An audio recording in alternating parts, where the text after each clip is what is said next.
안구 따라 니까야. 디가 잔우경. 한때 세존께서는 꼴리아에서 까까라 빠따라는 꼴리아의 성읍에 머무셨다. 그때 꼴리아의 아들 디가 잔우가 세존께 다가갔다. 가서는 세존께 절을 올리고 한곁에 앉았다. 한곁에 앉은 꼴리아의 아들 디가 잔우는 세존께 이렇게 말씀드렸다. 세존이시여, 저희 제가자들은 감각적 욕망을 즐기고 자식들이 북적거리는 집에서 살고 가시에서 산출된 전단향을 사용하고 화향과 향과 연고를 즐겨 사용하고 금은을 향유합니다. 세존이시여, 세존께서는 이러한 저희들에게 금생의 이익과 행복을 주고 내생의 이익과 행복을 주는 법을 설해 주소서. 호랑이가 다니던 길에 사는 자여, 네 가지 법은 선남자에게 금생의 이익과 행복을 준다. 무엇이 넷인가? 근면함을 구족함, 보호를 구족함, 선우를 사김, 바르게 생계를 유지함이다. 호랑이가 다니던 길에 사는 자여, 그러면 어떤 것이 근면함을 구족함인가? 여기 선남자는 농사나 장사나 목축이나 궁술이나 왕의 신하가 되거나 그 이외 어떤 공예의 직업을 가지고 생계를 유지하나니 그가 거기에 숙련되고 게으르지 않으며 그것을 완성할 수 있는 검증을 거쳐 충분히 실행할 수 있고 충분히 연구할 수 있는 자가 된다. 이를 일러 근면함을 구족함이라 한다. 호랑이가 다니던 길에 사는 자여, 그러면 어떤 것이 보호를 구족함인가? 여기 선남자는 열정적인 노력으로 얻었고 팔의 힘으로 모았고 땀으로 획득했으며 정의롭게 법에 따라서 얻은 그의 재물을 보호하고 지키는 것을 구족한다. 어떻게 하면 나의 이 재물을 왕이 가두어 가버리지 않을까? 도둑이 훔쳐가지 않을까? 불이 태워버리지 않을까? 물이 쓸어가 버리지 않을까? 성품이 나쁜 자가 상속받지 않을까라고. 이를 일러 보호를 구족함이라 한다. 호랑이가 다니던 길에 사는 자여, 그러면 어떤 것이 선우를 가짐인가? 여기 선남자가 어떤 마을이나 성읍에 산다. 그곳에는 믿음을 구족하고 계를 구족하고 베풀을 구족하고 통찰지를 구족한 장자나 장자의 아들이나 계행이 원숙한 젊은이나 혹은 계행이 원숙한 노인들이 있다. 그는 이러한 사람들과 함께 지내고 대화하고 토론한다. 그런 믿음을 구족한 사람들로부터 믿음의 구족을 따라서 배우고 그런 계를 구족한 사람들로부터 계의 구족을 따라서 배우고 그런 베풀물 구족한 사람들로부터 베품의 구족을 따라서 배우고 그런 통찰지를 구족한 사람들로부터 통찰지의 구족을 따라서 배운다. 이를 일러 선우를 가짐이라 한다. 호랑이가 다니던 길에 사는 자여, 그러면 어떤 것이 바르게 생계를 유지함인가?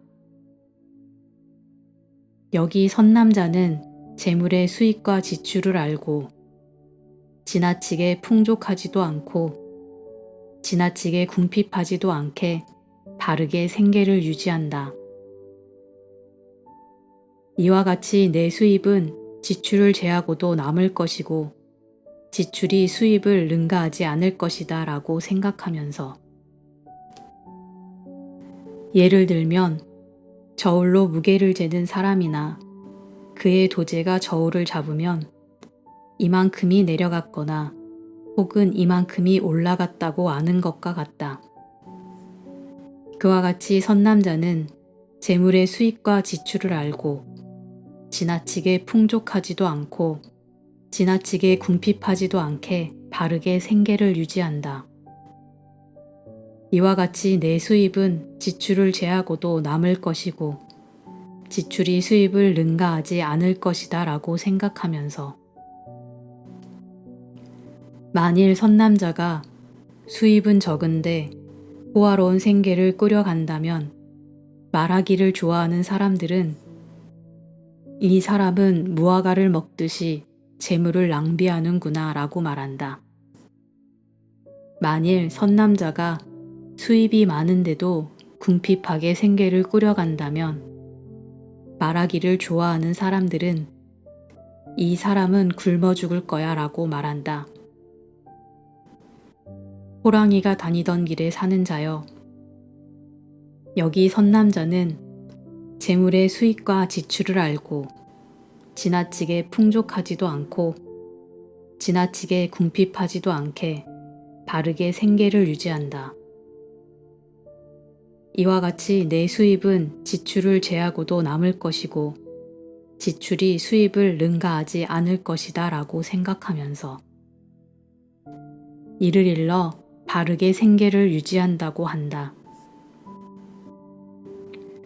호랑이가 다니던 길에 사는 자여, 재물이 생기면 4가지 파멸의 통로가 있나니 여자에 빠지고 술에 빠지고 노름에 빠지고 나쁜 친구와 나쁜 동료와 나쁜 벗을 사귀는 것이다.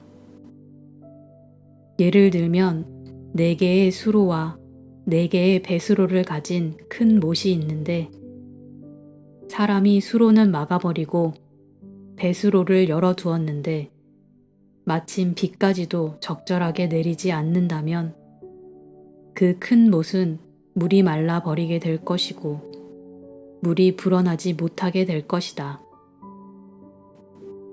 그와 같이 재물이 생기면 4가지 파멸의 통로가 있나니 여자에 빠지고 술에 빠지고 노름에 빠지고 나쁜 친구와 나쁜 동료와 나쁜 벗을 사귀는 것이다.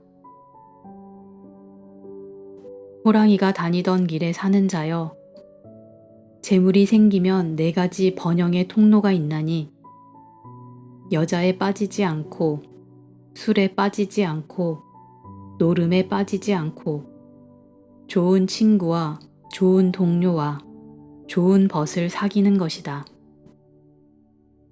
예를 들면 4개의 수로와 4개의 배수로를 가진 큰 저수지가 있는데 사람이 수로는 열어두고 배수로를 닫았는데 때마침 비도 고르게 내린다면 그 큰 저수지는 물이 불어나게 될 것이고 물이 말라버리지 않게 될 것이다. 그와 같이 재물이 생기면 4가지 번영의 통로가 있나니 여자에 빠지지 않고 술에 빠지지 않고 노름에 빠지지 않고 좋은 친구와 좋은 동료와 좋은 벗을 사귀는 것이다. 이러한 4가지 법은 선남자에게 금생의 이익과 행복을 준다. 호랑이가 다니던 길에 사는 자여, 4가지 법은 선남자에게 내생의 이익과 행복을 준다. 무엇이 넷인가? 믿음의 구족, 계의 구족, 베풀매 구족, 통찰지의 구족이다. 호랑이가 다니던 길에 사는 자여, 그러면 어떤 것이 믿음의 구족인가? 여기 선남자는 믿음이 있다. 그는 열애의 깨달음에 믿음을 가진다. 이런 이유로 그분 세존께서는 아라한이시며 완전히 깨달은 분이시며 영지와 실천을 구족한 분이시며 피안으로 잘 가신 분이시며 세간을 잘 알고 계신 분이시며 가장 높은 분이시며 사람을 잘 길들이는 분이시며 하늘과 인간의 스승이시며 깨달은 분이시며 세존이시다라고. 이를 일러 믿음의 구족이라 한다. 호랑이가 다니던 길에 사는 자여, 그러면 어떤 것이 개의 구족인가?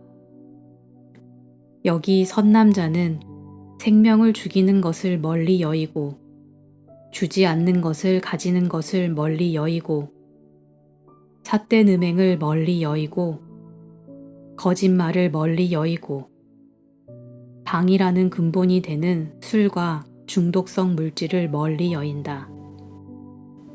이를 일러 개의 구족이라 한다. 호랑이가 다니던 길에 사는 자여, 그러면 어떤 것이 베풀매 구족인가? 여기 선남자는 인색함에 때가 없는 마음으로 제가에 살고 아낌없이 보시하고 손은 깨끗하고 주는 것을 좋아하고 다른 사람의 요구에 반드시 부응하고 보시하고 나누어 가지는 것을 좋아한다.